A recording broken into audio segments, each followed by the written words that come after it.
우리 이 가사가 저는 참 은혜가 됩니다. 우리의 주님의 부활이, 주님의 십자가가 우리의 죄를 대신 지시고, 또한 이 가사 속에 보면 우리를 용납하셨다, 우리를 위로하셨다, 그런 말씀이 나오는 것이 너무너무 좋습니다. 그래서 우리가 벌써 한 몇 주째 부르고 있는데 다시 한번 이 찬양을 부르는데요, 우리 나눠드린 악보말 순서가 아니고 우리 PPT에 나와 있는 순서대로 천천히, 이게 PPT에 나와 있는 게 제가 보내드렸던 동영상의 순서대로 나오는 걸 겁니다. 우리 그 순서대로 우리 프로페셔널하게 같이 한번 배워보면서 다시 한번 불러보면 좋겠습니다. 우리 같이 한번 우리 주 예수 나의 산소망 배워보십시다.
거친 파도 날 향해 와도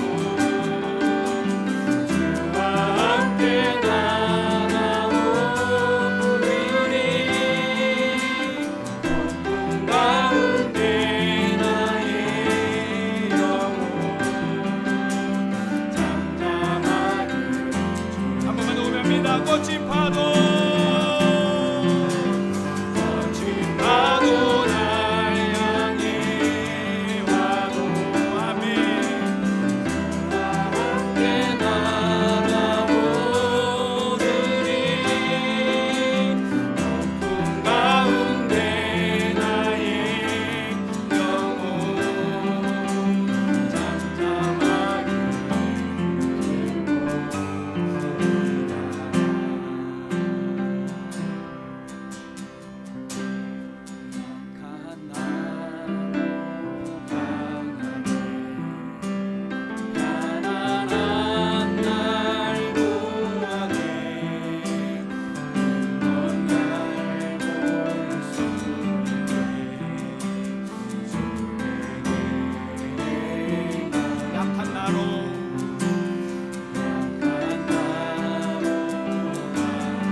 일어나셔서 3월 두 번째 주일 예배로 하나님께 나가십시다.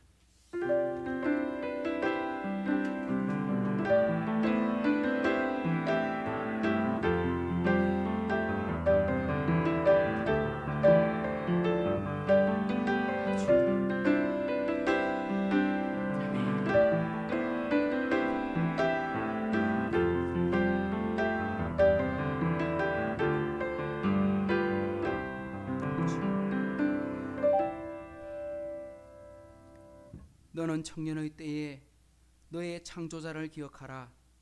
곧 공고한 날이 이르기 전에 나는 아무 낙이 없다고 할 해들이 가깝기 전에 해와 달과 별과 빛들이 어둡기 전에 비 뒤에 구름이 다시 일어나기 전에 그리하라.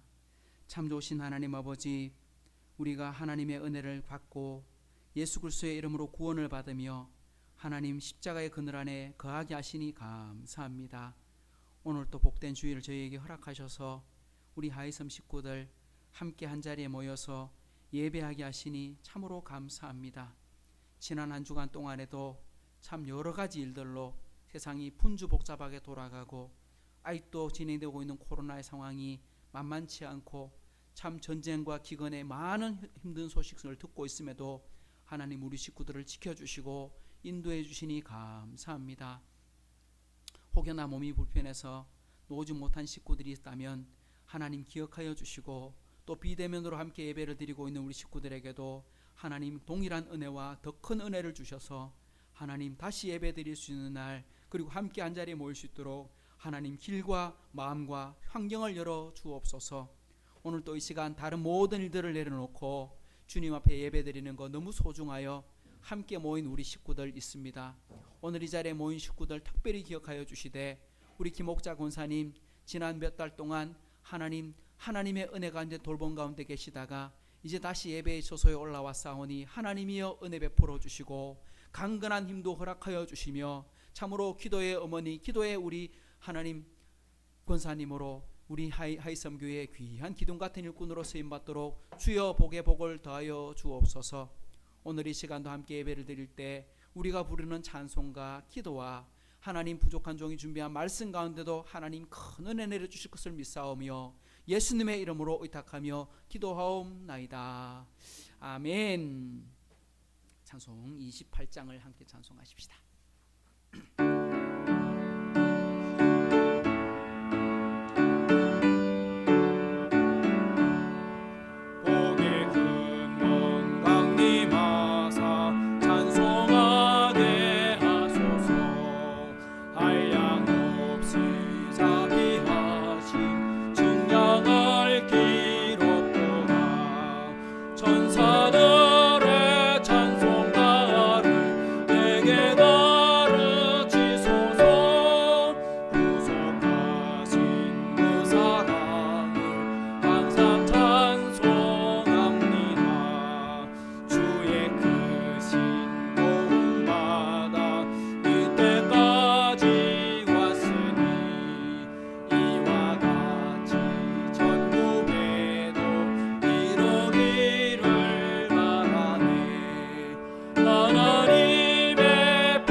시간 함께 나눌 교독문은 시편 2편의 말씀을 나누도록 하겠습니다.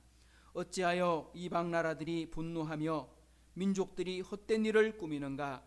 세상의 군왕들이 나서며 관원들이 서로 꾀하여 여호와와 그의 기름 부음 받은 자를 대적하며 우리가 그들의 맨 것을 끊고 그의 결박을 벗어버리자 하는도다. 하늘에 계신 이가 웃으시며 주께서 그들을 비웃으시리로다. 그때의 분을 바라며 진노하사 그들을 놀라게 하여 이르시기를 내가 나의 왕을 내 거룩한 산 시온에 세웠다 하시리로다. 내가 여호와의 명령을 전하노라. 여호와께서 내게 이르시되 너는 내 아들이라. 오늘날 내가 너를 낳았도다. 내게 구하라. 내가 이방 나라를 내 유업으로 주리니 내 소유가 땅끝까지 이르리로다. 아멘. 전능하사 천지를 만드신 하나님 아버지를 내가 믿사오며 그 외아들 우리 주 예수 그리스도를 믿사오니 이는 성령으로 잉태하사 동정녀 마리아에게 나시고 본디오 빌라도에게 고난을 받으사 십자가에 박혀 죽으시고 장사한 지 사흘 만에 죽은 자 가운데서 다시 살아나시며 하늘에 오르사 전능하신 하나님 우편한 자 계시다가 저리로서 산자와 죽은 자를 심판하러 오시리라. 성령을 믿사오며 거룩한 공예와 성도가 서로 교통하는 것과 죄를 사하여 주시는 것과 몸이 다시 사는 것과 영원히 사는 것을 믿사옵나이다. 아멘. 우리 자리에 앉으시고 96장 한 장 더 찬송하겠습니다.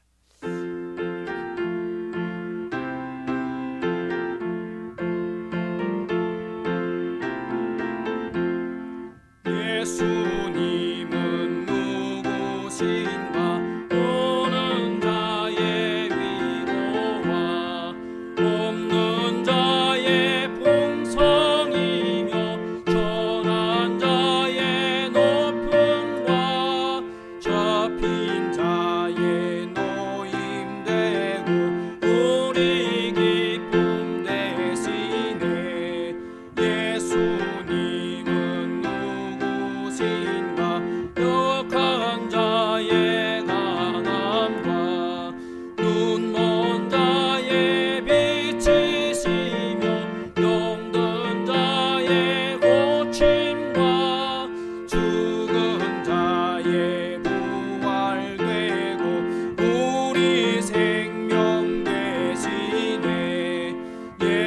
예수님은 누구신가 주한 자의 정함과 죽을 자의 생명이며 죄인들의 중보와 멸망 자의 구원되고 우리 생명 되시네. 예수님은 누구신가 온 교회의 머리와 온 세상의 구주시며 모든 왕의 왕이요 심판하실 주님 되고 우리 영광 되시네. 아멘. 오늘 이 시간에는 우리 방준혁 형제님께서 기도해 주시겠습니다. 기도드리겠습니다. 하나님 아버지 감사합니다. 한 주 잘 살아내고 주일 아침 예배의 자리로 불러주심 감사합니다.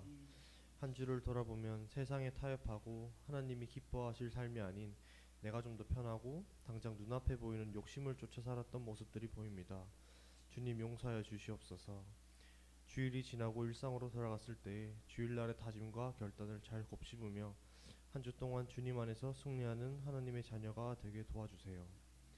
강단에서 말씀 전하실 윤성민 목사님 능력을 더해 주셔서 주님이 우리에게 해주고 싶어하는 메시지가 무엇인지 잘 전달할 수 있게 도와주시고 목사님의 삶에 복을 더해 주시고 그의 가정에도 복을 더하여 주시옵소서.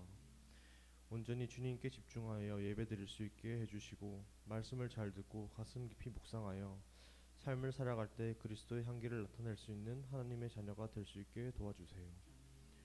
또한 우리 한 사람 한 사람이 교회임을 잊지 않고 하나님께 부끄럽지 않은 그리스도인이 되게 도와주세요. 주님 예배의 자리에 나오고 싶으나 몸이 아프거나 직장 등으로 인해 나오지 못한 지체들이 있습니다. 그들의 마음을 위로하여 주시고 그들 각자의 자리에서도 하나님이 늘 동행하여 주시고 인도하여 주시옵소서. 또한 코로나 시대에 살아가는 우리들입니다. 너무나 많은 확진자가 나오고 있는 상황 속에 우리 하이섬 식구들 지켜주셔서 감사합니다. 또한 수고하는 많은 의료진들의 건강도 지켜주시고 지치지 않게 항상 힘을 더하여 주시옵소서. 주님 예배를 준비하는 많은 손길들 있습니다. 그들의 수고와 헌신을 하나님께서 기억하여 주시고 복의 복을 더하여 주시옵소서. 주님 세상을 살아가다 보면 정말 작은 고난에도 갈대 마냥 쉽게 흔들리는 우리들의 나약한 모습을 보게 됩니다. 그럴 때일수록 자기 스스로 판단하고 고민하는 것이 아니라 하나님께 기도하며 주님을 찾을 수 있는 하이섬교회 식구들 되기를 소망합니다. 주님 사랑합니다. 감사합니다. 이 모든 말씀 예수님의 이름으로 기도드립니다. 아멘.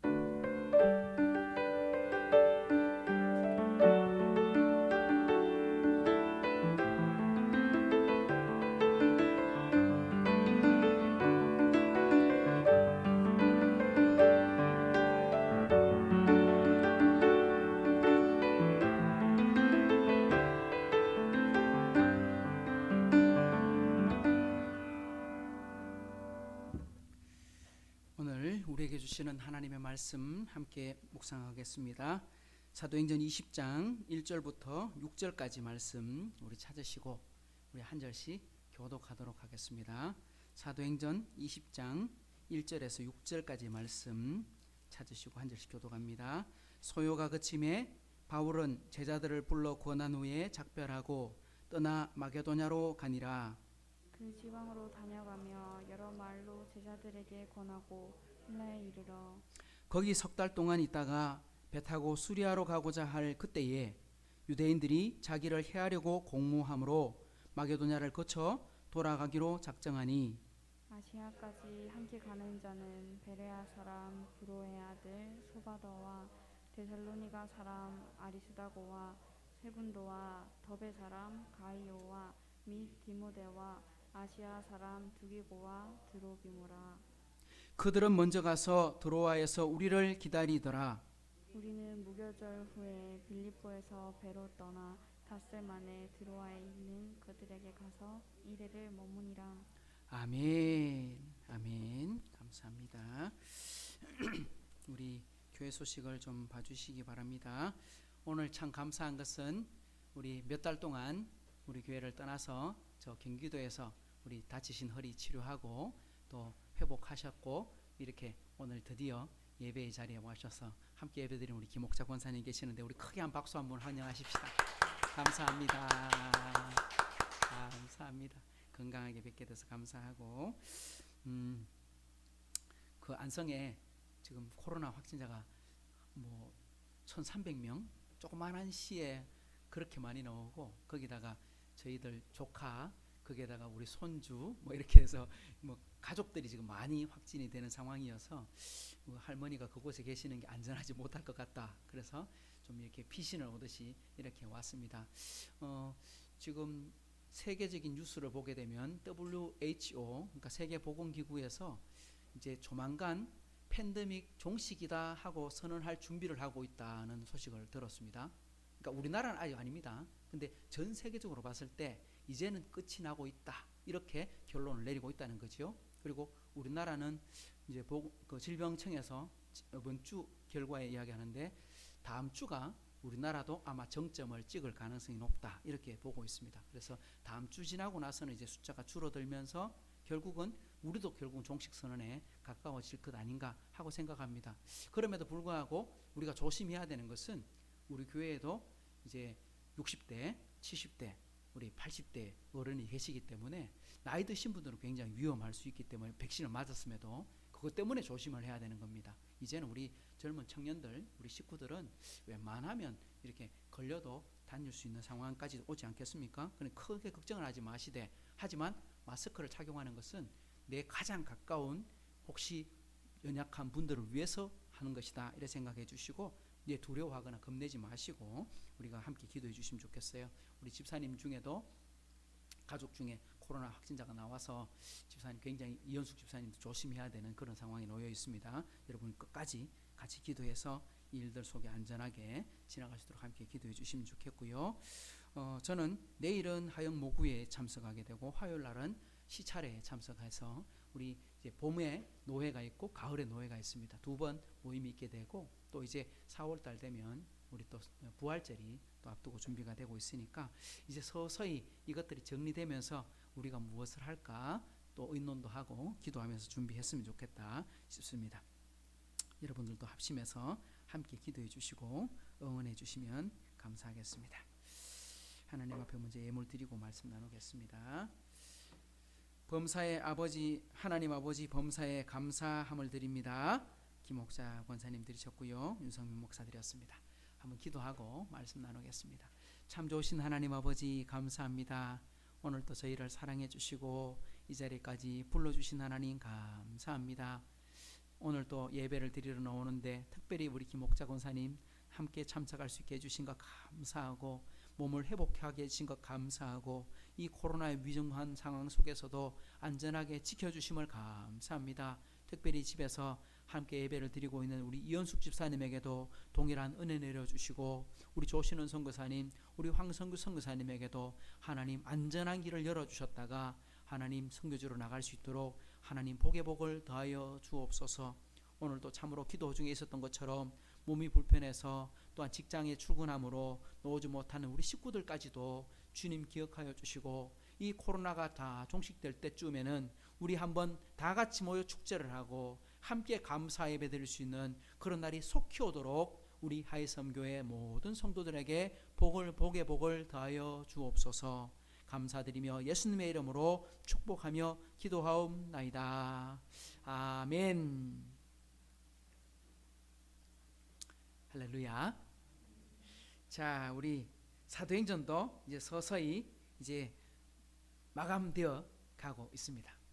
사도행전이 우리 바울이 예수를 믿었던 것을 중심으로 처음에 사도행전의 중심은 예루살렘 교회였고 사도들, 특별히 베드로와 다른 사도들을 중심으로 교회의 전도가 이루어졌고 부흥이 일어났다가 이제 안디옥 교회 그리고 사도 바울과 바나바를 중심으로 새로운 전도의 역사가 일어나기 시작하며 드디어 이제 유대인들의 기독교가 아닌 유대인들이 믿는 예수님이 아닌 온 이방 사람들이 다 예수를 믿게 되는 그러니까 세계적인 교회가 만들어지는 역사가 바울의 1차, 2차, 3차 선교 여행을 통해서 만들어지고 있습니다. 오늘 이제 20장을 시작하게 되는데 20장이 사도행전의 3차 선교 여행의 마지막입니다. 그리고는 이제 예루살렘에 갔다가 이제 체포가 되고 재판을 받는 과정을 통해서 이제 28장까지는 계속 제수의 몸으로 이제 4차 이게 로마 여행을 하게 되는 것으로 이제 사도행전이 이제 마무리가 될 것입니다. 오늘 말씀을 보게 되면 참 희한해요.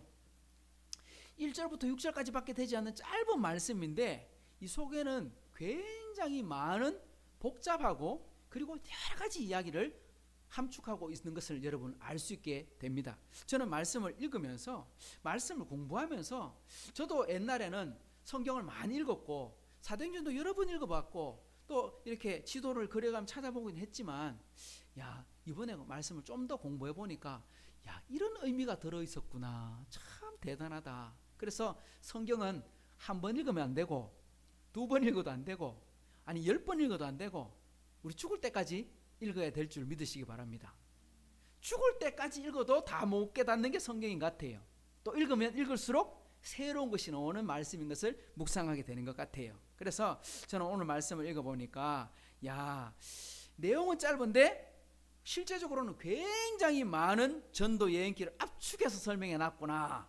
한번 그것을 저와 함께 탐구하면서 오늘 본문에서 하나님이 우리에게 뭘 말씀하시나 여러분들도 귀담아 좀 듣는 시간이 되었으면 좋겠습니다. 오늘 말씀 1절을 시작할 때 이렇게 시작합니다. 한번 따라합시다. 소요가 그침에 이렇게 시작해요. 소요가 그쳤다. 소요가 그쳤다. 무슨 소요였습니까? 우리 19장에 나왔던 것처럼 에베소에 바울이 회당에서 3개월 동안 복음을 전하고 두란노 성원에서 2년 동안 매일 강론하면서 제자 훈련을 하면서 신학교를 운영하면서 낮에는 일하고 또 쉬는 시간에 복음을 전하고 그런 시간을 보냈어요. 그랬더니 하나님이 큰 은혜를 주셨어요. 그래서 성경에 뭐라고 기록하고 있냐면 아시아에 있는 모든 사람들이 예수를 다 믿는 건 아니지만 아시아에 있는 모든 사람들이 복음을 들었다. 와 대단한 겁니다. 모든 사람들이 소문으로 듣던 바울을 직접 만나 듣던 아직까지 예수님 영접하지 않은 사람도 있지만 그래서 아시아에는 편만하게 복음이 전해졌다. 그랬으니 하나님이 막 은혜를 엄청나게 부어주셨습니다. 바울이 앞치마를 얹기만 해도 병든 자가 낫고 손수건 땀 묻었던 그 얹기만 해도 귀신이 떠나가고 그리고 심지어 점을 치던 그죠? 쉽게 말하면 점치는 점쟁이들이 자기들이 회개하고 나니까 이래 살면 안 되겠구나. 예수 믿고 새로운 삶을 살아야 되겠구나. 그리고 회개하면서 자기 점치던 책 다 불살아버리고 새 인생을 살게 되었더라. 그런데 우리 지난주에 봤던 것처럼 그렇게 하나님의 은혜를 받은 사람도 있지만 똑같이 하나님이 은혜를 부어주실 때도 어떤 사람들은 어떻더라? 안 받아들이는 거예요. 이게 은혜인 거예요. 이게 무슨 말이냐? 나보다 더 똑똑하고 나보다 돈도 더 많고 나보다 훨씬 많이 배웠는데 그 사람 예수 안 믿어. 대구에 250만 명이 살고 있는데 기독교 인구가 한 6% 되나요? 그거보다 안 될 겁니다. 대구에 나보다 훨씬 잘난 인간들 더 많을 텐데, 그죠? 근데 저는 예수 믿는 거라. 뭐 때문에? 몰라. 하나님 은혜 주신 걸 어떻게 해? 믿어지는 걸 어떻게 해? 야, 이게 은혜인 거예요. 하나님이 그 많은 사람들을 제쳐놓고 우리를 택해 불러주셨다는 게 너무너무 은혜가 되는 거지요. 바울이 그렇게 에베소에서 복음을 전했더니 큰 교회가 세워졌습니다. 하나님이 큰 복을 주셨습니다. 하지만 은혜 못 받은 사람들이 방해를 하는 거예요. 회방을 하는 거예요. 은장색, 그죠? 아데미 여신을 만들어서 팔던 사람들, 그걸로 돈 많이 벌었는데 이 사람들이 예수 믿는 사람이 점점 많아지니까 자기들이 물건 팔아서 돈 벌었는데 살 사람이 없어지네. 왜? 저만 지니까요. 이제 우상을 안 섬기니까요. 그러니까 예수 믿는 사람의 자유가 어떤 거냐? 이제 더 이상 그게 안 매일 수 있는 거예요. 예수 믿는 자유가 얼마나 큰 거냐 하면 우리가 영원한 생명을 얻고 죽음에 대한 공포에서도 벗어나고 이런 것도 있지만요, 무엇보다도 수많은 여러 가지 잡설들, 그죠? 미신과 우상과 그리고 불안함과 이런 것들이 다 떠나가요. 이게 예수 믿는 사람이 누리는 기쁨이에요. 예수 믿고 나면요, 거기에 대한 공포가 사라지는데 어떤 사람들은 자신이 없어. 그러니까 그것 때문에 목사님한테 찾아와서 목사님 기도해 주세요, 이런 분들이 많아요. 이사를 해야 되는데 손 없는 날 가야 되는 거 아닌가요? 문을 이렇게 만들어 놨다가 이 문 헐고 문을 닫아야 되겠는데 어이구, 미신 지키는 사람은 문을 못 닫아. 아니 거기 시멘트 발라보면 되지, 왜 못 닫아? 혹시라도 부정탈까 싶어갖고 요만한 창문 열어놓는 거를 모르죠. 미신을 지키는 사람은 그런 까지 한다고. 문지방도 밟으면 안 된다, 뭐 하면 안 된다. 이런 사람에서 자유를 누리게 되니까 얼마나 좋습니까? 그런데 은장색, 데메드리오 같은 사람은 아이고 이 사람들 때문에 우리 돈벌이가 사라졌네. 그걸로 재판을 합니다. 그걸로 시비를 겁니다. 바울 잡히기만 해봐라, 내가 목숨을 끌어놓겠다. 그죠? 뭐 폭동이 일어난 상황에서 누가 돌에 맞아 죽었다. 어이구 죽었는데 보니까 바울이구나. 어이구 난 누군지 몰랐네. 이러고 싶었는데 그런 소요를 지나는 동안 하나님이 지켜주셨어요. 바울을 안전하게 지켜주셨어요. 다른 사람들이 곤욕을 치렀지만 바울은 무사할 수 있었어요. 그 소요가 그침에 이 말입니다. 그 소요가 그치고 바울이 어디로 넘어가느냐? 에베소에서 마게도냐로, 유럽으로 다시 넘어가게 됩니다. 오늘 본문 1절부터 다시 우리 한번 읽어보겠습니다. 2절까지 같이 한번 읽어봅시다. 시작. 소요가 그침에 바울은 제자들을 불러 권한 후에 작별하고 떠나 마게도냐로 가니라. 그 지방으로 다녀가며 여러 말로 제자들에게 권하고 헬라에 이르러. 이 바울이 지금 어디로 가고 있느냐 하면 잘 보시면 예전 2차 선교여행 때 갔던 그 길 그대로 가고 있습니다. 우리 지도를 한번 보여주십시오.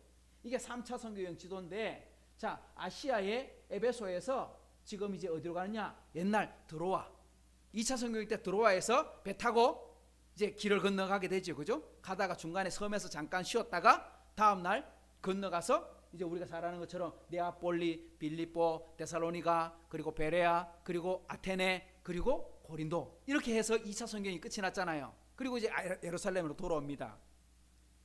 이 과정 우리 생각해 보십시오. 2차 선교여행 때 이게 빌립보에서 도착했는 거, 데살로니카에 머물렀는 거, 베레아의 성도들, 그리고 아테네에 선도했던 거, 고린도에서 있었던 일들을 다 모아보면요, 16장, 17장, 18장 성경 분량이 굉장히 많아요. 그런데 그 긴 시간을 지났던 2차 선교여행을 단 두 줄 안에 다 압축해 놨어. 뭐라고 되어 있느냐? 1절에는 작별하고 마게도냐로 갔다. 2절에는 헬라에 이르렀다. 끝. 뭐야 이게? 가서 뭐 했다는 기록이 없어. 큰 일을 했다, 뭐 몇 달을 머물렀다, 이런 기록이 없어. 그런데 그냥 바로 갔을까요? 아니요. 이 속에는 굉장히 많은 복합적인 의미가 들어있다는 걸 우리가 알아야 돼요. 요 기간 동안 바울이 성경을 몇 개를 쓰느냐? 3개의 편지를 씁니다. 에베소에서 뭐 썼다고 이야기했습니까? 여러분 이걸 기억해놔야 사도행전 읽을 때 굉장히 도움이 돼요. 그리고 그 서신을 읽어보세요. 요때 계속 읽지 말고 여기서 요거 썼구나 그러면 그걸 펴갖고 읽어보세요. 그러면 눈에 확 더 들어와요. 바울이 에베소에서 무슨 편지를 썼어요? 뭘 썼더라? 고린도 전서. 고린도 전서를 썼습니다. 고린도 전서 이야기는요 다 책망이라. 고린도에 큰 부흥이 있어서 성도들이 많이 만들어졌는데 큰 교회가 세워졌는데 교회가 크고 좋긴 했는데 문제는 계속 싸워. 계속 갈등이 생겨. 갈등 안에는 당파 싸움도 만들어지고 이혼의 문제도 있고 그저 음식을 먹는데 부정한 거 먹어야 되느냐 말아야 되느냐 우상의 제물도 있고 뭐 여러 가지 때문에 은사를 받긴 받았는데 이 은사가 맞느냐 틀렸느냐 니께 좋냐 내께 좋냐 이런 걸로 막 싸우고 있었어요. 그러니까 바울이 고린도전서 쓸 때는 내용이 전부 뭐냐? 다 회초리로 때리는 거라. 너 그러면 되냐? 똑바로 알아야지. 내가 바보로 못하고 저주로 한다 이러고 말하면서 내가 다시 해산하는 수고를 이제 갈라디아에 쓴 것처럼 그런 마음으로 편지를 썼단 말이에요. 그러니까 바울이 편지를 쓸 때 고린도 교회를 생각해 보면 자기의 가장 아픈 새끼손가락이에요. 여러분 손가락 아플 때 손톱 밑에 아프면 얼마나 아파요, 그죠? 저는 손가락에 계속 쥐가 나는데 얼마나 아픈지 매일 통증을 느낄 때 그게 진짜 힘들어. 그런데 바울에게 있어서 가장 마음 아픈 교회가 어디냐? 그게 바로 고린도 교회인 거예요. 분명히 하나님께 은혜를 받았을 때는 뭐라고 했습니까? 이 성의 내 백성이 많도다 담대하게 복음을 전하라 해서 복음을 전했더니 큰 교회가 세워지고 은혜 받아갖고 사람들이 방언도 하고 막 놀라운 일이 벌어졌는데 바울이 떠나고 나서는 막 다툼이 생겨갖고 막 문제가 터지고 심각한 거예요. 갈등이 벌어져서 교회가 짜게지니 막 이런 이야기가 막 나오고 있는 거야. 그러니까 바울이 편지를 쓰면서 책망하면서 뭐라 하냐? 내가 가서 한번 보자 뭐 이런 식으로 마지막에 보면 그런 말 하거든요. 내가 가서 내가 회초를 들리라. 바울이 그러한 마음으로 디도에게 편지를 썼습니다. 편지 써가지고 디도한테 붙입니다. 디도야 이거 가지고 가라. 가지고 가가지고 내가 가기 전에 이 편지 읽고 뭐 해라? 정신 차리고 회개해라 이 말입니다. 그런데 바울이 편지를 보내놓고 이 사람들이 회개할지 아니면 더 큰 갈등이 생길지 알아요 몰라요?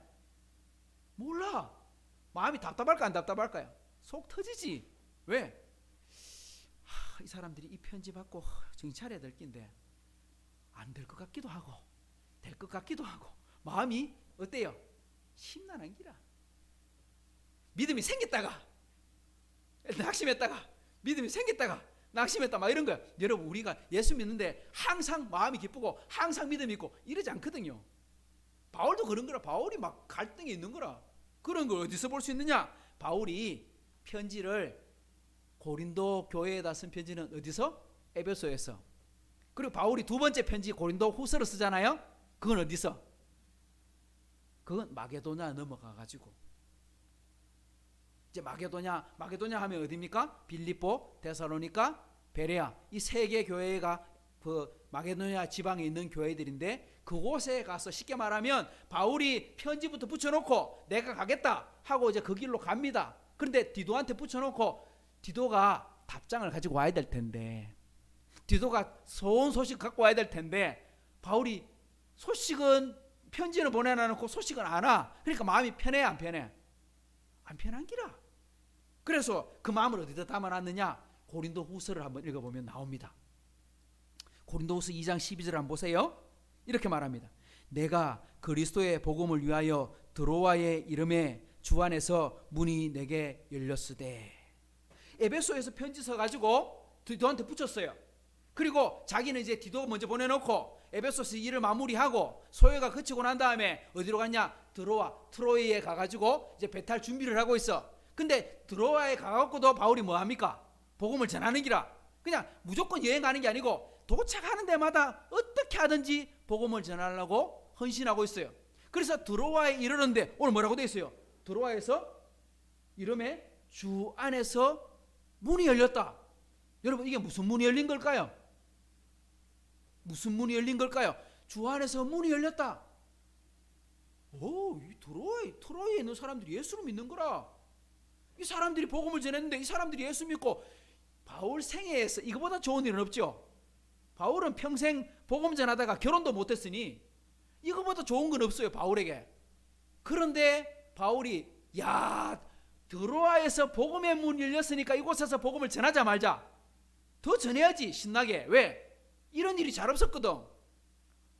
복음 전하다가 돌로 맞고, 복음 전하다가 소송당하고, 복음 전하다가 쫓겨다니고, 그죠? 핍박을 당하고 박해를 받고 이런 게 정상인데, 이거 어쩐 일이지?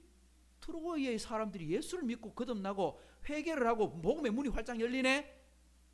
13절을 같이 읽어봅시다. 시작. 내 심령이 편하지 못하여 그들을 작별하고 마게도냐로 갔노라. 바울이 뭐라고 말하냐? 복음의 문이 활짝 열렸습니다. 하나님 감사합니다. 이곳에서 은혜를 가지고 복음을 열심히 전하다가 마게도냐로 가겠습니다. 이렇게 말하지 않고요. 뭐라고 하냐?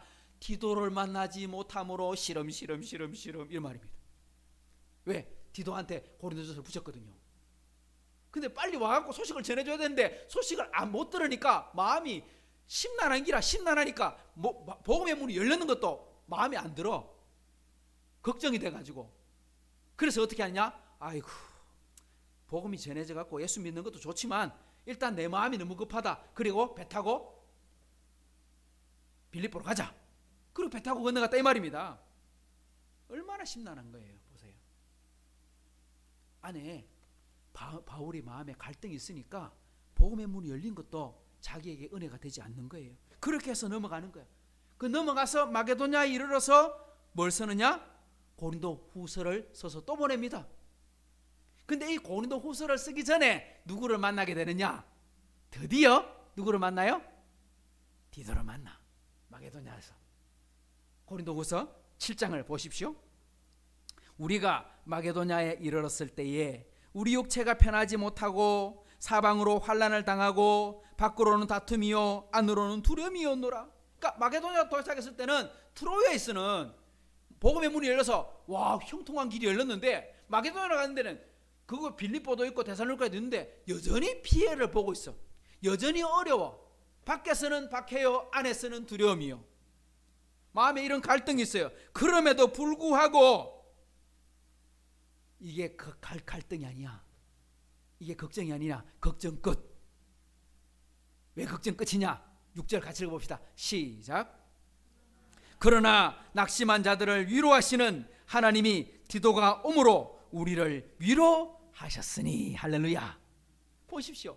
디도가 고린도 교회에 가서 편지를 전해주고 고린도 교회 성도들이 그 편지 읽고 뭐 했을까요? 회개하고 기도하고 반성하고 하나님 잘못했습니다. 우리 선생님 마음고생 너무너무 심하게 시켰는데 너무너무 죄송합니다. 그 답장의 편지를 가지고 디도가 그 길로 온 거예요. 마게도냐로 온 거예요. 그래서 마게도냐에서 딱 만났더니 디도가 뭐라고 말하냐? 하나님의 큰 은혜가 다시 임했습니다. 선생님 걱정하지 마십시오. 그 말을 듣고 나서야 뭐가 얻었더라? 평안을 얻었더라 이 말입니다. 아시겠습니까? 진정한 평안은 여기 있는 거예요. 돈 번다고 평안 오는 것도 아니고요. 실적 좋다고 평안 오는 것도 아니고요. 하나님이 그 안에 형통한 소식을 전해줘야 비로소 평안이 있는 거예요. 쉽게 말하면 예수님의 평안이 우리 안에 와야 평안이 있는 거예요. 그리고 뭐라고 말하냐? 그가 온 것뿐 아니요. 그가 온 것뿐 아니요. 오긴 왔는데 뭘 갖고 왔느냐? 이렇게 말합니다. 오직 그가 너희에게서 받은 그 위로로 위로하고 너희의 사모함과 애통함과 나를 위하여 열심히 있는 것을 우리에게 보고함으로 나를 더욱 기쁘게 하였느니라. 근데 그러니까 고린도 교회 성도들이 야, 은혜 다시 받고 나니까 그 은혜 받은 소식을 디도가 하니까 너무너무 기쁨이 넘치는 거예요. 그래서 뭐라고 말하냐? 앞에 선지가 효과가 있었다 없었다? 고린도전서가 효과가 있었다 없었다? 효과가 있었지. 그러니까 바울이 뭐라고 말하냐? 8절 같이 읽어봅시다. 시작. 내가 편지로 너희를 근심하게 한 것을 후회하였으나 지금은 후회하지 아니함은 그 편지가 너희로 잠시만 근심하게 한 줄을 알미라.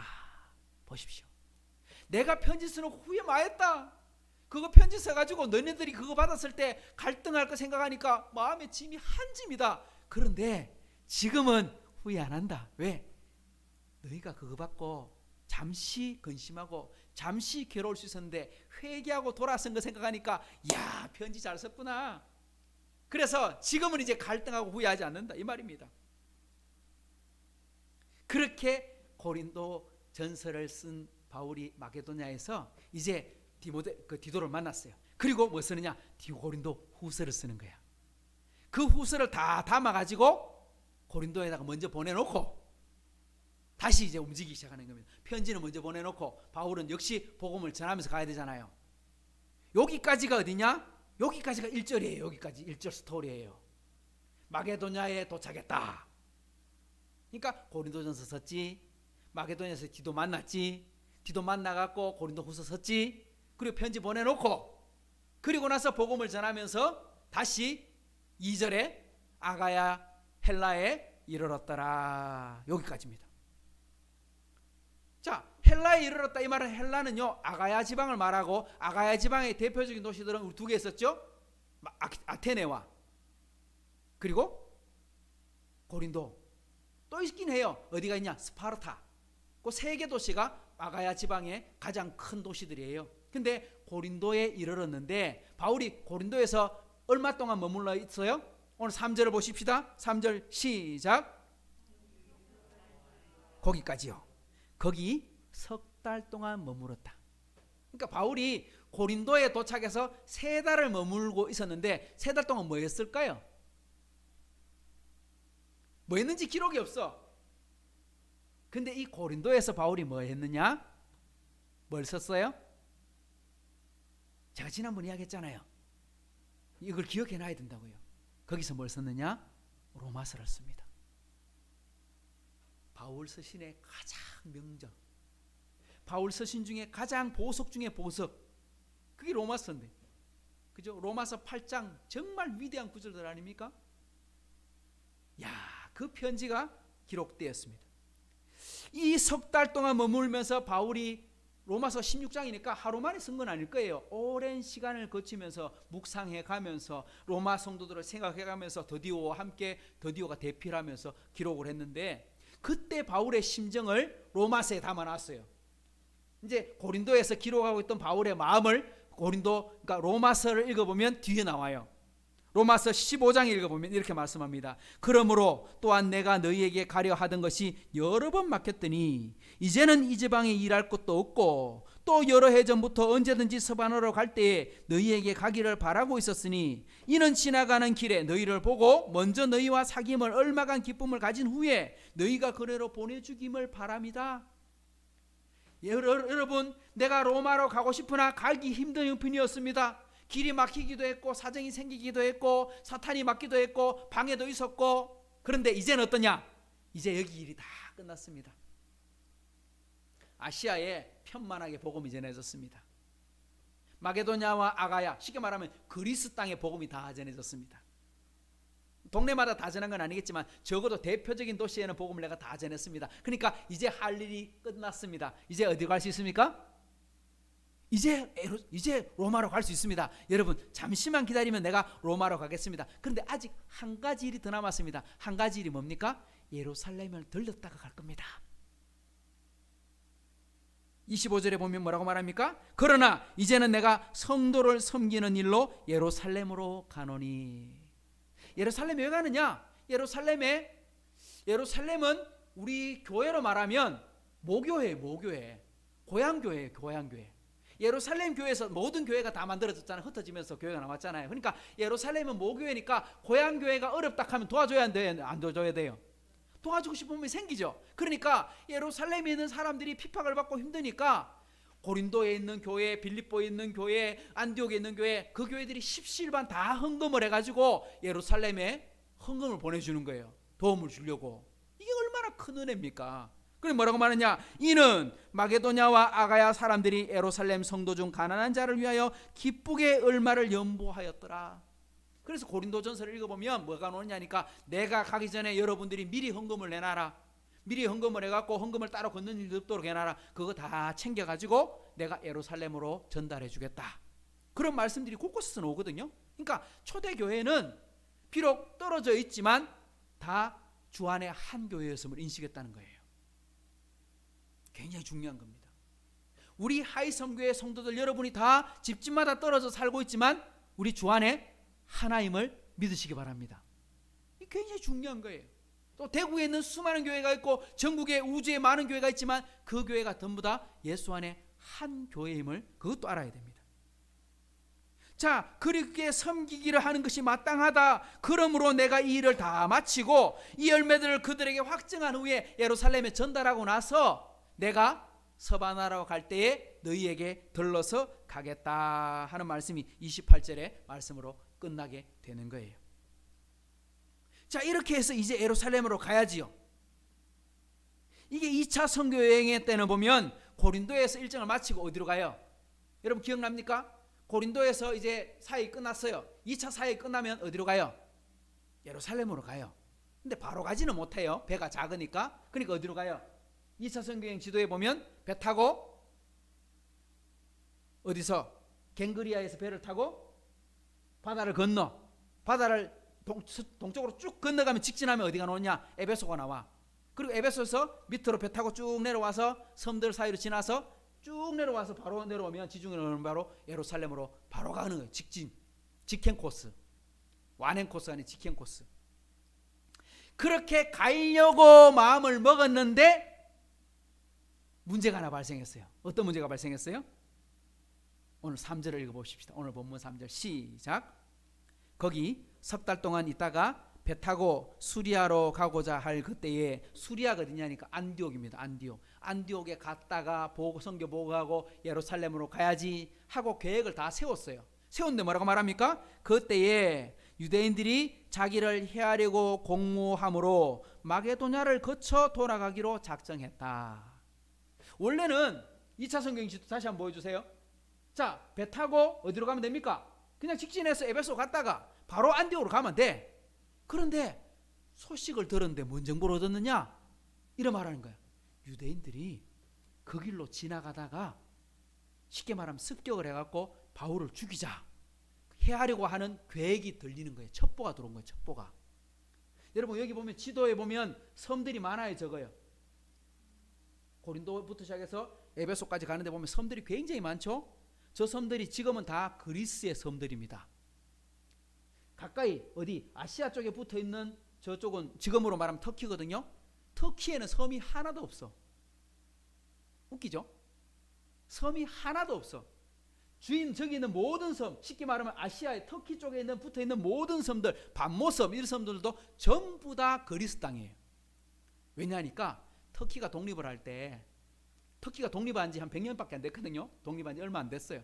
독립운동에서 겨우 독립을 했는데 독립을 할 때 조건이 뭐였냐니까 그리스로부터 독립을 하게 됐는데 독립을 할 때 우리 무태에 있는 땅은 다 독립하고 그리스가 주장을 했어요. 그러면 섬은 다 우리도. 터키는 마음이 급해가지고 알았다 그래 해라. 우리는 우리 땅만 차지하면 된다. 그래갖고 터키 땅만 차지했어요. 앞에 있는 앞바다에 있는 섬들은 다 너 가져가. 근데 시간이 지나고 나서 보니까 큰일 났어. 왜? 섬들까지 우리 뭐 주장합니까? 12해리 내 땅 이야기 주장하잖아요. 그러니까 바로 붙어있는 모든 섬들이 다 그리스 땅이야. 그러니까 터키는요 바다가 없어요. 참 불쌍한 거죠. 계획을 잘못 세워가지고. 자, 그 섬으로 지금 이제 지나가는데 옛날부터 저렇게 섬이 많은 지역에는 뭐가 많을까요?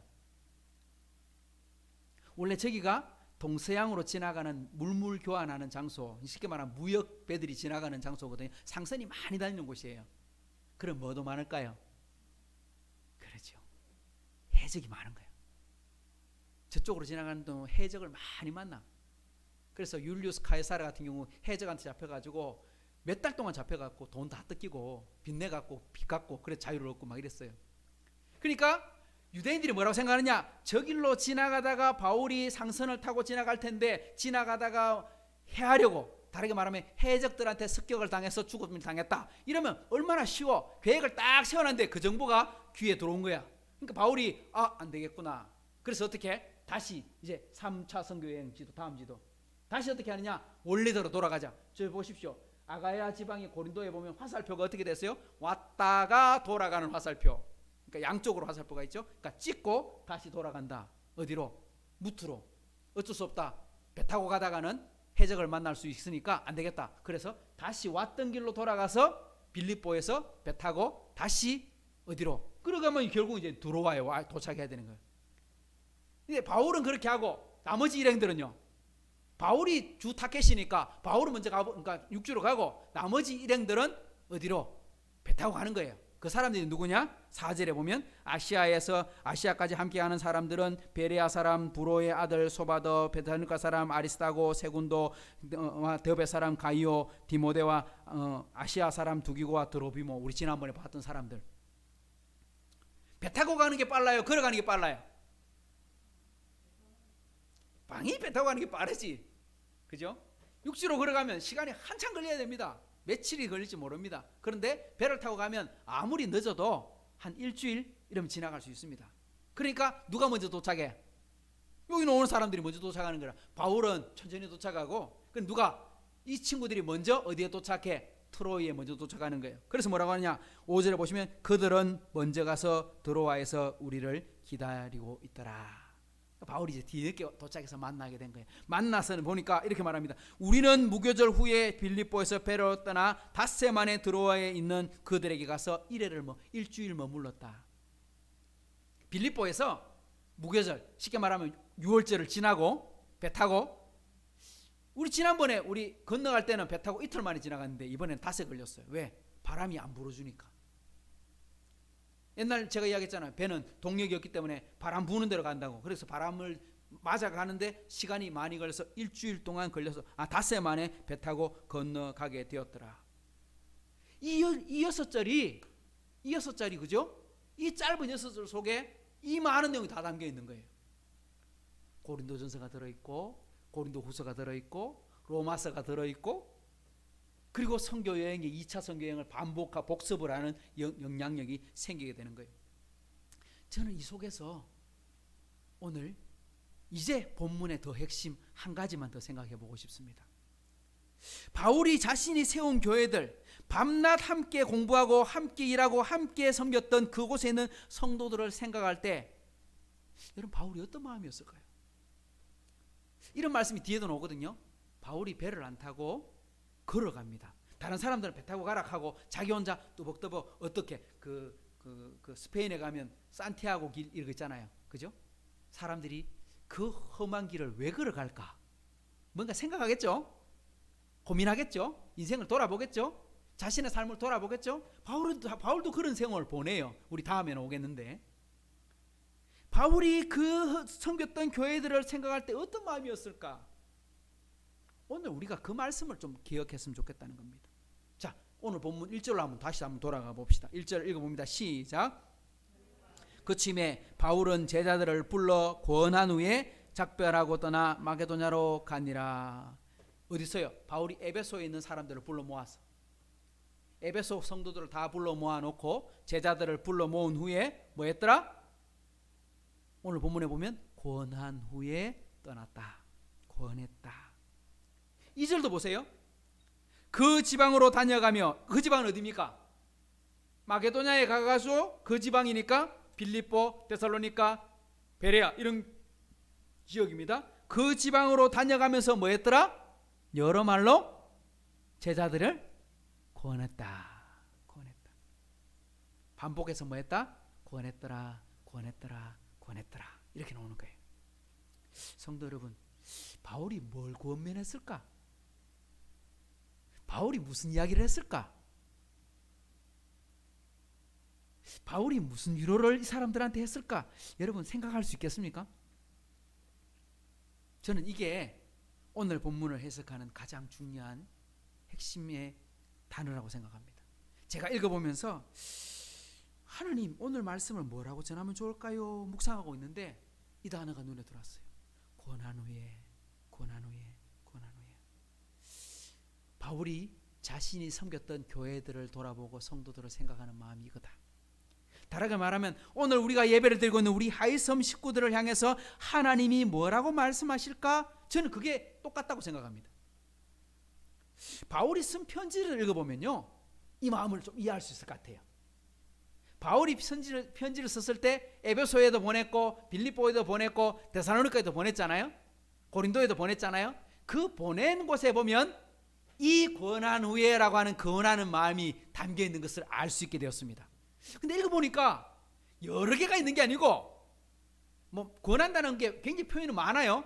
근데 제가 쭉 읽어보고 검색을 해보니까요, 공통점이 있네, 핵심이 있네, 하나가 있네. 그 하나가 뭐냐? 제가 찾아보니까 이런 거더라고요. 자, 먼저 에베소에서 제자들을 불러 모아놓고 권한 후에 마게도냐로 건너갔잖아요. 그러면 에베소에 뭘 권할까? 찾아보니까 에베소서를 읽어보니까 나오더라고. 에베소서 한번 찾아볼게요. 4장 13절, 4장 1절부터 3절까지 한번 읽어볼게요. 시작. 그러므로 주 안에서 갇힌 내가 너희를 뭐하노니? 권하노니 너희가 부르심을 받은 일에 합당하게 행하여 모든 겸손과 온유로 하고 오래 참음으로 사랑 가운데서 서로 용납하고 평안에 매는 줄로 성령이 하나 되게 하신 것을 힘써 지키라. 바울이 에베소에 권하는 말은 뭐냐? 한번 따라합시다. 힘써 지키라. 뭘 지키느냐? 교회를 지키라. 그런 거예요. 에베소는 교회론이거든요. 교회론. 교회가 뭡니까? 교회는요, 예수님이 교회의 머리입니다. 우리는 예수님의 몸입니다. 우리는 몸의 지체입니다. 그래서 우리는 믿음도 하나고 기도도 하나고 생각도 하나고, 그죠? 다 다릅니다. 다르지만 우리는 하나입니다. 여러분, 이걸 인정해야 됩니다. 우린 생각이 다 다릅니다. 가정도 다릅니다. 성별도 다릅니다. 생김새도 다릅니다. 키도 다릅니다. 그러나 우리는 예수 안에 한 가족입니다. 이걸 지켜라. 이걸 지켜라. 그거 지키려면 어떻게 지키느냐? 이거 지키려고 하면요, 뭘 받아야 되느냐? 성령 충만해 지킬 수 있어. 이게 바울의 핵심이에요. 에베소서의 핵심. 교회를 지켜야 되는데 그 교회를 복되게 하는 방법은 바로 성령 충만 받아야 돼. 그래서 5장에 보면 말하는 겁니다. 세월을 아끼라, 때가 악하니라. 뭐래라는 거예요? 시간을 잘 써라. 시간 잘못 쓰면 절대로 잘 할 수 없다. 그러니까 주어진 시간은 다 똑같잖아요. 부자에게 주어진 시간, 가난한 사람에게 주어진 시간, 남자와 여자에게 주어진 시간 다 똑같아. 24시간은 바뀌지 않아. 그 시간을 어떻게 써라? 기회를 잡아라. 돈을 주고 살아. 원문에 그렇게 돼 있잖아요. 그러니까 기회를 붙잡아라. 뭐 어떤 분, 은혜 받는 기회, 섬기는 기회, 봉사하는 기회, 기도하는 기회, 그거 붙잡아야 된다. 그 다음 17절에 뭐라 말합니까? 그러므로 어리석은 자가 되지 말고 오직 주의 뜻이 무엇인가를 이해해라. 그렇게 시간 아껴서 뭐 하느냐? 시간 아껴서 뭐 해야 되느냐? 하나님 뜻을 물어봐야 돼. 하나님이 원하는 게 뭔지 여러분 기억하십시오. 여러분의 시간을 전략하고 여러분 기회를 붙잡아서 뭘 붙잡아야 되느냐? 돈 벌 기회도 붙잡아야 되고 공부할 기회도 붙잡아야 되지만 진짜 기회는요, 하나님 뜻 물어보는 기회를 붙잡아야 되는 거예요. 하나님 무엇이 원하시는 게 무엇입니까? 하나님 기뻐하는 게 무엇입니까? 물어봐야 하나님 계획을 알 수 있지. 그걸 하고 난 다음에 뭘 하느냐? 뭐라고 말하냐? 따라합시다. 오직 성령으로 충만함을 받아라. 그렇게 말하는 거예요. 바울이 이렇게 권면하고 있는 거예요. 그리고 이제 에베소 교회에 했죠. 자, 배 타고 건너가서 빌립보에 도착했습니다. 마게도냐 도착했습니다. 그러면 빌립보 교회들한테 편지 쓴 내용을 읽어보니까 거기도 바울이 권하는 게 나오더라고요. 뭘 권했냐? 빌립보에 권한 내용은요 뭐냐? 한번 따라합시다. 같은 마음을 품어라. 빌립보 교회를 향해서는요 이렇게 말해요. 같은 마음을 품어라. 교회를 지키라. 근데 뭐가 되라 했습니까? 하나가 되라 했죠. 빌립보 교회에서는요 같은 마음을 품으라. 그러니까 뭡니까? 하나가 되라 이 말이죠. 누구한테 이야기했느냐? 요디아와 순두계 집사한테 이야기합니다. 4장 2절에 보니까 내가 요디아를 권하고 순두계를 권하노니 주 안에서 같은 마음을 좀 품어라. 이 두 사람 열심히 있는 사람입니다. 열심히 봉사하는 사람입니다. 그런데 문제는 열심히 봉사하는데 둘이가 마음이 안 맞아. 교회에 충성합니다. 열심히 일합니다. 목사님 올 때 야, 김 집사님, 이 집사님 정말 수고하고 열심히 합니다. 야, 집사님 덕분에 참 교회가 참 복을 받고 있습니다. 그런데 두 사람 마음이 하나가 안 돼. 내 싸워. 이러면 안 좋은 거라. 왜? 열심히 하는 사람 둘이가 싸우면 더 큰 문제가 터지거든. 그래서 유 집사하고 순 집사한테 바울이 편지를 써서 뭐라 하냐? 마음이 좀 대봐라. 좀 야들아 싸우지 말고. 이렇게 말합니다. 교회가 싸우면 절대로 행복해지지 않는데, 교회가 다툼이 생기면 절대로 은혜가 되지 않는데, 그러니까 얼마나 다퉜으면 두 사람의 이름을 공식적으로 써놔놓고 이렇게 말을 할까요? 바울이 그렇게 말한 거예요. 하나가 좀 돼봐라. 그리고 마게도냐에 있던 교회 또 하나 어디 있습니까? 바울이 쓴 편지, 데살로니가에 보낸 편지도 나옵니다. 뭐라고 말하느냐? 바울이 이렇게, 데살로니가는요, 바울이 칭찬을 많이 했어요. 여기다 보면 칭찬이라. 무슨 칭찬? 4장 9절 읽어봅시다. 시작. 형제 사랑에 관하여는 너희에게 쓸 것이 없음은 너희들 자신이 하나님의 가르침을 받아 서로 사랑함이라. 마게도냐에게 부탁하는 건 뭐냐니까요. 형제를 사랑해라 이렇게 합니다. 뭘 사랑해라? 성도를 사랑해라. 형제를 사랑해라. 근데 이 형제 사랑은 내가 말할 필요가 있다 없다? 말할 필요가 없다. 왜? 너가 너무 잘한다. 얼마나 잘하면요, 바울이 말하면 진짜 중요한 건 하나님을 사랑하고 이웃을 사랑하고 형제를 사랑하는 건데 너희한테는 그 말 할 필요가 없다. 왜? 너무 잘하니까. 온 동네 사람들이 다 아는 거 아이가. 그 다음 10절을 보십시다. 10절 시작. 너희가 온 마게도냐 모든 형제에 대하여 과연 이것을 행하도다. 형제들아 권하노니 더욱 그렇게 행해라. 여기도 보니까 권하노니, 내가 형제 사랑하는 것을 그렇게 강조한다. 근데 너희한테는 할 필요가 없다. 왜? 이미 잘하고 있으니까 그거 계속해라. 그러니까 형제를 사랑하는 겁니다. 바울의 권함이 이겁니다. 하나님이 우리에게 권하는 게 이겁니다. 자, 그리고 이제 바울이 아가야로 내려갔습니다. 아가야에 있는 고린도 교회에다 권하는 말씀이 또 나오거든요. 고린도에서 뭘 권하느냐? 이렇게 말합니다. 한번 따라합시다. 같은 말, 같은 마음, 같은 뜻으로 합해라. 합쳐라. 좀 다투지 말고 합쳐라. 같은 말, 같은 마음, 같은 뜻. 앞에 그 다 통칭한 거하고 똑같은 거죠. 고린도전서 10장에 보면, 고린도전서 1장 10절에 보면 편지를 쓰면서 첫 마디가 뭐냐? 이렇게 말합니다. 형제들아 내가 우리 주 예수 그리스도의 이름으로 너희를 권하노니 모두가 같은 말을 하고 너희 가운데 분쟁이 없는 같은 마음을 가지고 같은 뜻으로 온전히 합해라. 이래야 교회가 된다 이 말입니다. 성도 여러분, 자, 바울 사도가 빌립보 교회, 에베소 교회, 그 다음에 데살로니가 교회, 고린도 교회 쓴 편지 다 보니까 권하는 내용이 다 나오잖아요. 바울이 권하는 말씀이 여러 가지가 나오지만 다 찾아보고 하니까 한 가지죠. 여러 가지가 아닌 거예요. 한 가지 뭡니까? 교회는 하나다 이 말입니다. 교회가 하나 되지 않으면 이 하나 속에는 마음도 하나, 말도 하나, 뜻도 하나, 그래야 교회가 교회지. 그게 쪼개지면 그건 교회가 아니야 이 말입니다. 여러분, 가정도요 하나가 돼야 행복한 가정이 되는 거고, 가정이 하나가 안 되면요 그건 가정이 아니라 이미 그건 가정이 무너진 거죠. 교회도 마찬가지입니다. 교회도 하나가 돼야 기쁜 교회지.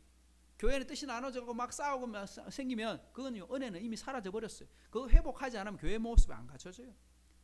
나라도 하나가 되어야 그게 진짜 행복한 거예요. 제가 장례식 참 집례를 많이 하게 되고 위로 예배도 많이 가게 되잖아요. 목회자니까. 그래서 성도들 가정에 가서 위로 예배를 드리거나 장례를 집례할 때 돌아가신 우리 부모님이 이제 있어요. 그 앞에 가족들이 모여 있어요. 제가 성도들한테 물어봅니다. 만약 돌아가신 이 우리 어머니, 돌아가신 아버지께서 지금 벌떡 일어나셔가지고 여러분들한테 마지막 유언을 할 수 있다고 말한다면 그 부모님이 무슨 말씀을 하실까요? 우리 살아계신 부모님뿐만 아니라 돌아가신 부모님이 우리에게 해줄 수 있는 유일한 말이 있다면, 한마디 하고 싶다면 무슨 말을 제일 먼저 하실까요? 얘들아 벼락부자 되라 그런 말 할까요? 얘들아 권력을 크게 잡아라, 도지사 되고 시장 되고 권세를 잡아라, 그렇게 말할까요? 그게 아니라는 거예요. 공부 열심히 해갖고 좋은 대학 들어가고 좋은 직장 취직하고, 아니 그 말 안 하실 거예요. 그럼 무슨 말 말씀하실까요? 가족들 사랑하고 살아라. 형제 우애롭게 살아라. 다투지 말해. 왜? 후회한대. 죽으면 아무것도 아니잖아. 그러니까 얘들아 제발 싸우지 말고 행복하게 살아래. 그게 교회입니다. 그게 가정입니다. 부모님이 남길 수 있는 가장 큰 유언은요, 남아있는 가족들이 행복하게 사는 거예요. 재산 많이 물려줬다가 싸움 나보면 그건 무슨 소용이 있습니까? 재산 안 물려주고 차라리 기증해 뿌는 게 낫지. 그러면 안 싸웠을 거 아닙니까? 그런 거예요. 바로 그런 겁니다. 하나 되는 거. 마지막으로 제가 이번 주에 우리 선거가 있었는데 우리 숫자 한번 보여주십시오. 0.73 24만 7,077 뭔지 아시겠습니까? 0.73% 24만 7,077표 차. 1등 후보와 2등 후보 간의 격차였습니다. 1%도 나지 않는 0.73%.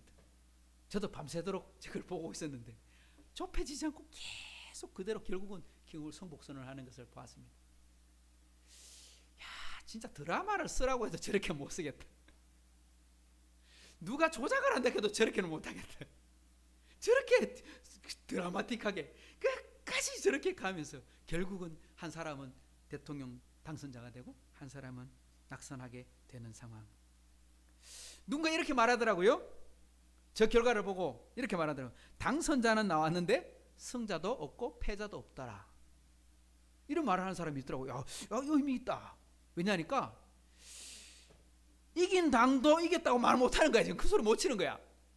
진 당도 졌다고 말하기가 쉽지 않는 상황이 벌어진 거야. 그러니까 둘 다 애매모호한데 결과는 나왔어. 지금 그런 상황이죠. 그죠?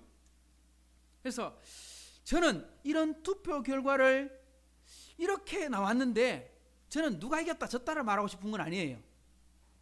또 누가 됐기 때문에 그를 축복하고 칭찬하고 또 떨어진 사람 낙심하지 말고 위로를 하고 그것만 있는 게 아니라 저는요, 이 결과를 우리가 받아들였을 때 하나님이 분명히 역사의 주인이신데 지도자를 세우시는 것인데 왜 이런 결과를 주셨을까? 우리 국민들이 투표해서 현명하게 투표하긴 했지만 그런 결과가 나올 줄 알아서 몰랐어요. 아무도 몰랐어요. 뭐 전문가들 막 여러 가지 이야기했는데 다 틀렸어. 이래 될 줄 아무도 몰랐어. 그건 누가 한 거라? 하나님이 그래 만들어 놓으신 거라 딱 맞춰서. 그럼 왜 그렇게 하셨을까 이 말입니다. 결과를 받아보고 여론의 전문가, 그죠? 우리 학자들 공통적으로 하는 말이 뭐냐 이 말입니다. 싸우지 마라 제발. 좀 합치를 좀 해라. 그 말입니다. 다음 대통령이 성공한 대통령이 되어야지 우리가 행복한 거죠. 우리가 지지하는 사람이 아닐지라도 그분이 성공해야지 우리가 행복한 거지. 그분이 실패하고 내가 행복해지는 건 바라면 안 돼요. 우리가 더 잘하면 되는 거지. 이게 정답이라 해야 되는 거예요. 그러니까 누구든 더 잘해서 더 좋은 결과를 얻어야 되지. 우리 이런 거 봤습니다. 이번에 선거를 하면서 많이 느끼는 것 중에 하나가 저 사람을 끄집어내려서 내가 올라가겠다. 그건 정말 나쁜 수단이에요. 이래갖고 우리나라가 망해가고 있었던 거죠. 좋게 결과가 안 나왔습니다. 거의 반반의 결과가 나왔는데요. 이런 겁니다. 정권을 잡았으니까 내가 한번 해보겠다. 휘둘러 보겠다. 그랬다가는 반반인데 그 반반이 어떻게 됐습니까? 사람들이 저것도 똑같네. 대반에 다르게 찍을 겁니다. 저 야당이 된 사람들은 아이고 저놈이 정권을 잡았으니 내가 괴롭혀야 되겠다. 그러면 국민들이 뭐라 하겠습니까? 아이고 더 나쁜 놈이네. 결국 또 지지를 안 하게 될 거 아닙니까? 이런 겁니다. 저는 이번 선거를 통해서 하나님이 지금 우리에게 말씀하고 계신다 저는 생각합니다. 그 말씀은요 오늘 바울이 말하는 것과 공통적인 거예요. 하나님이 우리 바울 사도를 통해서 말씀하시는 내용은 한 가지라고 저는 믿습니다. 가정도 하나가 돼야 되고 행복한 가정이 되는 거고 교회도 사랑으로 하나가 되어야 뭐라고 같은 말 같은 마음 같은 뜻 그래야 건강하고 좋은 교회가 되는 것이고 나라도 뜻은 다를 수 있습니다. 왜? 의견이 다르거든요. 생각이 다르기 때문에 그 다름을 인정하고 우리가 하나가 되어야 건강한 나라가 되는 것입니다. 사랑하는 성도 여러분, 하나님이 우리 하이섬 교회에다가 저는 이렇게 권하지 않을까? 이렇게 권하지 않을까? 한번 따라합시다. 권하고 위로해라. 뭐라고 권하느냐? 이렇게 권하는 겁니다. 사랑해라. 하나가 되라. 마음을 합쳐라. 그렇게 말씀하고 계시는데 저와 여러분 우리 하이섬 식구들이 하나님 안에서 하나가 되고 한 가족이 되어 하나님을 잘 섬기는 복된 저와 여러분 되기를 주님의 이름으로 축복합니다. 좋으신 하나님 아버지 감사합니다. 하나님의 은혜와 위로가 우리에게 있음을 인하여 감사합니다. 주님의 이름으로 세워졌던 수많은 교회들을 향해서 바울이 하나님의 말씀으로 권면할 때 이 권면이 오늘 이 땅을 살아가는 우리 하이섬 교회 식구들에게도 하나님의 권면인 줄 믿습니다. 권하고 위로하시는데 말씀하시기를 한 마음이 되라, 하나가 되라, 주님의 몸된 교회를 지켜라 말씀하셨으니 우리가 이 말씀 가지고 우리가 이 교회를 섬기고 지켜나가는데 복된 인생들 되게 해 주옵소서. 오늘 또 우리가 이 말씀 잘 받아들이고 하나님을 기쁘시게 하는 하이섬 교회가 되도록 헌신케 해 주옵소서. 이제는 우리 주 예수 그리스도의 은혜와 하나님의 사랑과 성령의 교통하심이 오늘 함께 나와 예배를 드리는데 바울의 권면이 하나님의 위로와 권면이 오늘 이 교회를 향하여 이 지역에 있는 수많은 교회와 나라를 향하여 하나가 되라, 마음을 합쳐라, 사랑해라, 형제를 사랑해라 말씀하시는 그 약속의 말씀 붙잡고 순종하기를 다짐하는 우리 하이섬교회 모든 성도들과 가정 위에 이제로부터 영원토록 함께 있을지어다. 아멘.